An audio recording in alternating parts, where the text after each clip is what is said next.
Hey everyone, welcome back. One final thing to note on the topic of planning a timeline. A good project manager won't forget Murphy's Law. Anything that can go wrong will go wrong. Of course, because we are serious people, we must mention that this law is nonsense. Nonetheless, the project manager knows they cannot control everything, and they must structure their project in a way where unpreventable events will cause the least amount of damage. Good project managers will have a plan B, and in this case, B stands for buffer. Any plan may have realistic estimations, but realistically, things don't always go to plan. This is why, when estimating a timeline, a successful project manager will add an additional time buffer that will hopefully cover unexpected events that may cause a delay. Buffers can be added to individual tasks, group tasks, or the entire project. How big of a buffer should a project manager add though? Good question.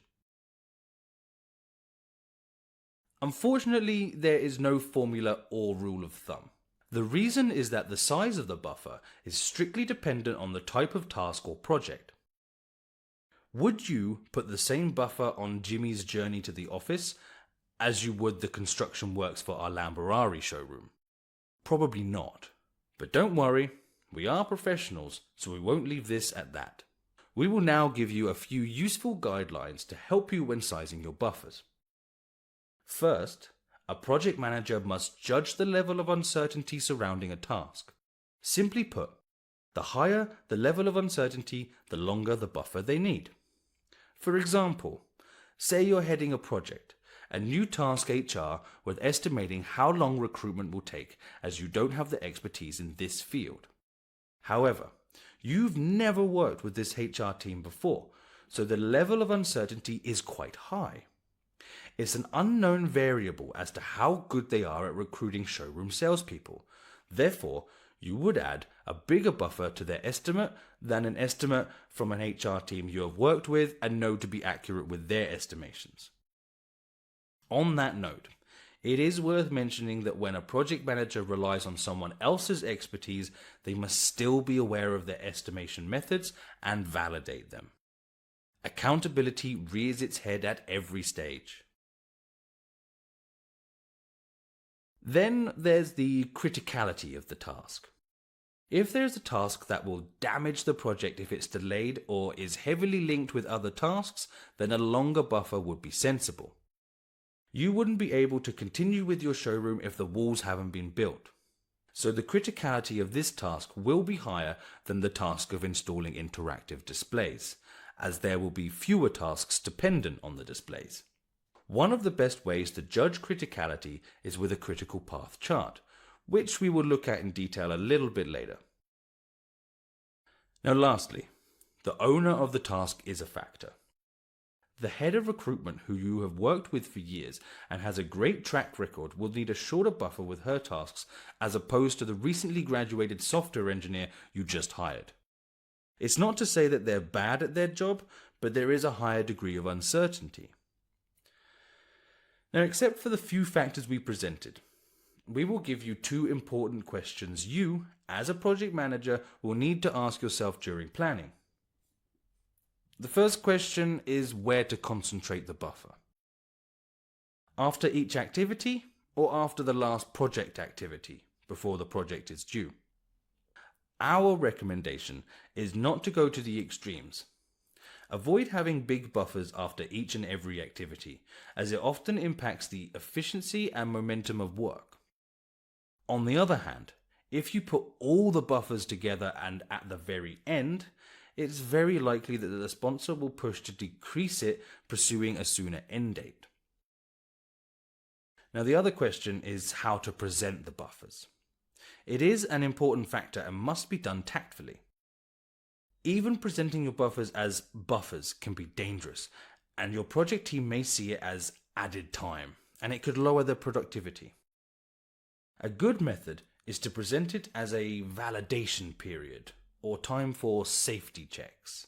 This way you can keep everyone productive while covering any delays.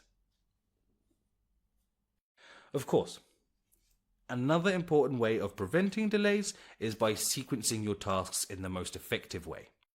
Nothing can slow a project down like twiddling your thumbs, having to wait for tasks to finish before another can start. In our next lesson, we will go through sequencing tasks and the best methods to do this effectively. Great stuff. Things are chugging along nicely at this point. We have a work breakdown structure and activity list, we've got an estimation of their durations, and we stuck some buffers on to cover our backs. Wow, way to go. But things do look a bit like an activity soup right now. We need to unjumble this mess and see how activities link with each other. In other words, we need to understand their dependencies. It's not hard to imagine how some tasks are dependent on others.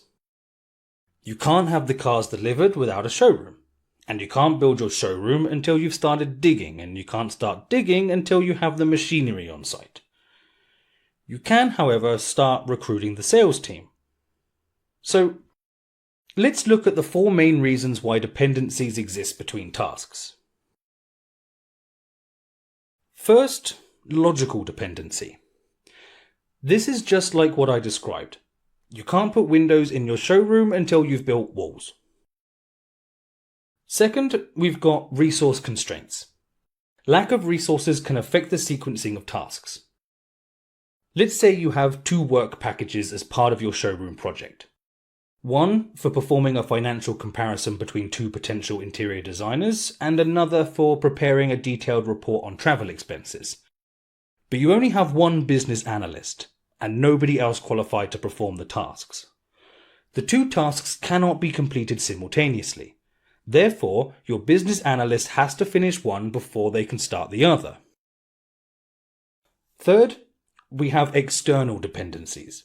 These can be anything from building work that needs to be signed off by the city, to paint work that can only be done in good weather. You get it. The activities that are affected by external sources. The fourth are called soft dependencies. These are applied by the project manager themselves and could include things like a task not going forward unless the project manager has checked the previous task. They are called soft dependencies as they are easily amendable due to the fact that the project manager set them in the first place. Now let's have a look at the types of dependencies. 4, again, is the magic number here. First, we have finish to start, where the second task cannot start until the first has finished. The task paint the whole room cannot start until you finish the task by paint. Second, there is finish to finish, where the second task cannot be finished until the first has been finished. The task paint the whole room cannot be finished before task paint the 4th wall is fully finished. Third is start to start, where the second task can only start when the first starts. The task paint the whole room must start so the task paint the 1st wall can also start. And lastly, the not as common start to finish, where the second task has to start before the first can finish. Let's step away from the painting examples for this one and imagine the construction site needs 24-hour security. Guard 2's shift must start before Guard 1's shift can finish.